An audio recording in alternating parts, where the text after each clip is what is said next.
You open your eyes, the alarm is going off, and before you even sit up, before your feet even touch the floor, you already feel it. That heavy, dense, almost suffocating feeling that sits right behind your eyes and wraps around your entire body like a wet blanket. You slept. You actually slept. Maybe even a full 8 hours. But somehow, someway, you feel worse than when you laid down. And the terrifying part is that this is not a bad day for you. This is just a regular Tuesday. Here is what nobody is telling you. The reason you wake up exhausted every single morning has almost nothing to do with how many hours you sleep. Science has been pointing to this for years, and most people are still completely in the dark about it.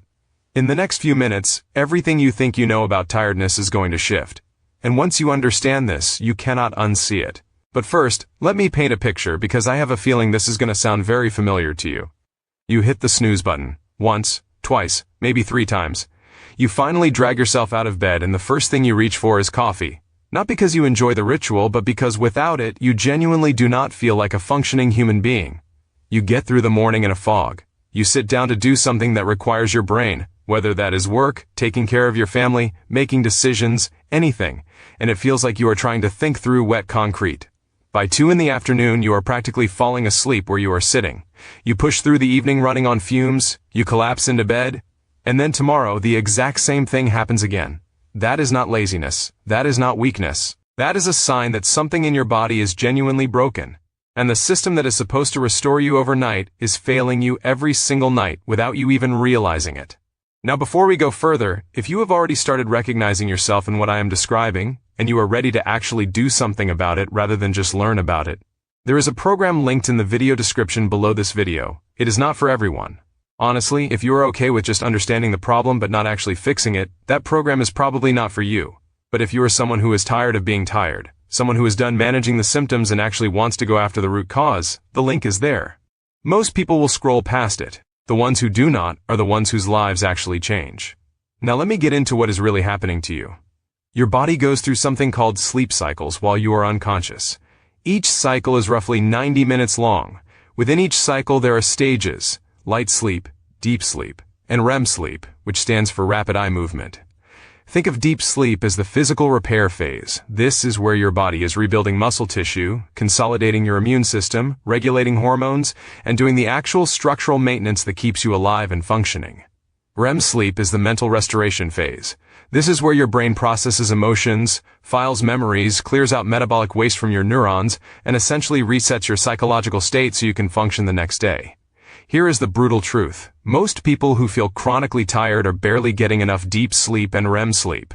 They might technically be lying in bed for 7 or 8 hours, but what their body is actually experiencing is mostly light sleep, with tiny fragmented windows of the restorative stages.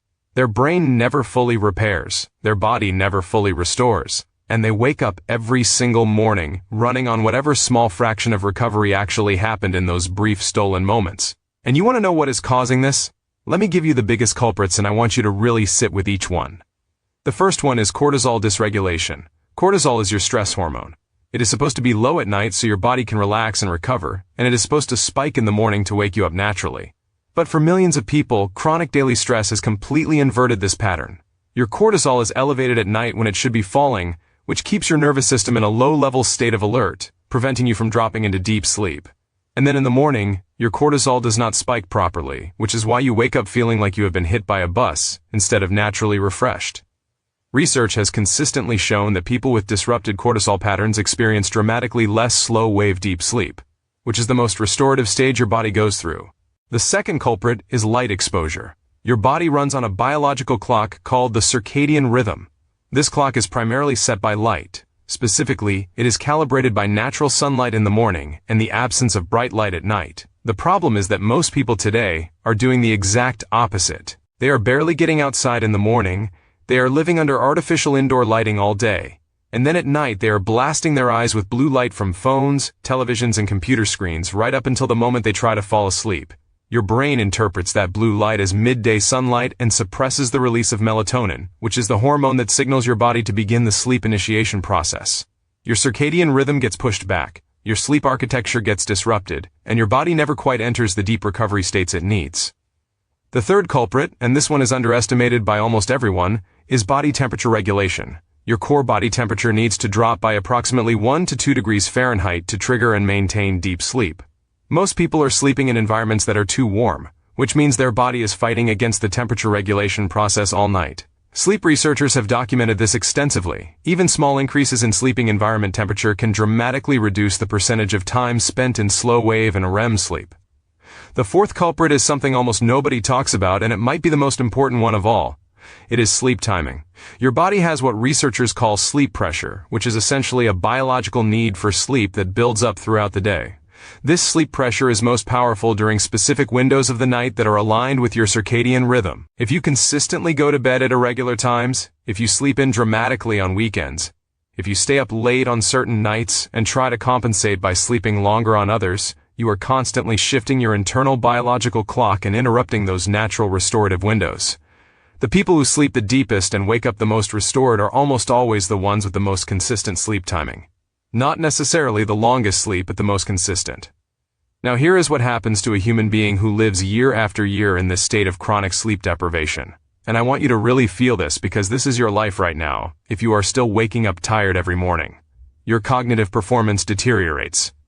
Studies have shown that sleeping 6 hours a night for 2 weeks produces the same level of cognitive impairment as being awake for 24 hours straight.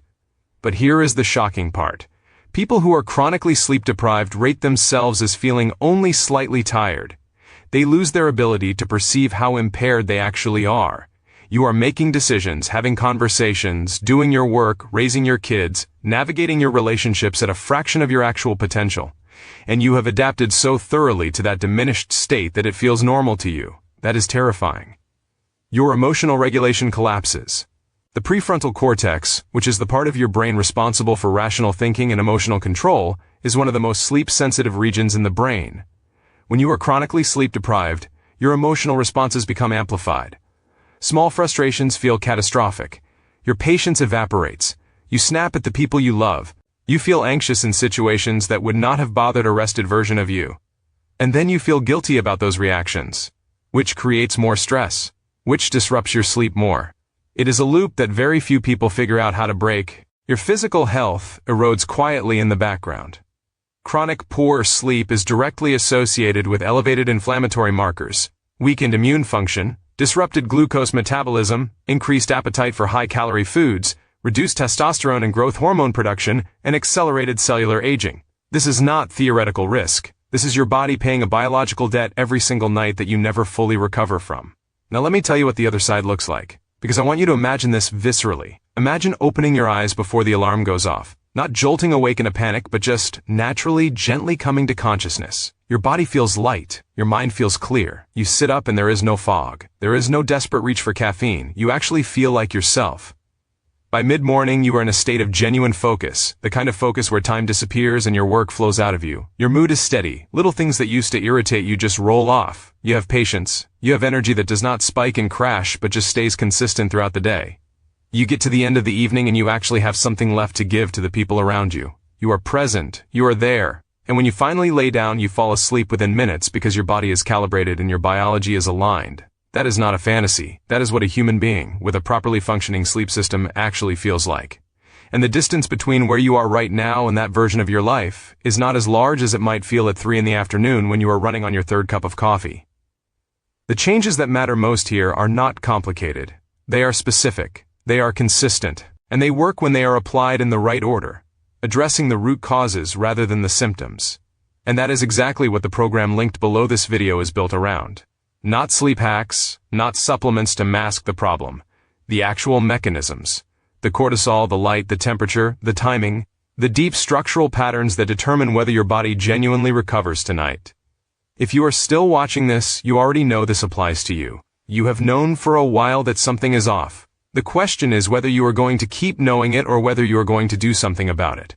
Most people will close this video and go back to the same routine tomorrow morning and feel the same way. But you are not most people. The program description is right below this video. Go read it right now while this is still fresh, while you still feel this. Tomorrow morning is your chance to start waking up differently.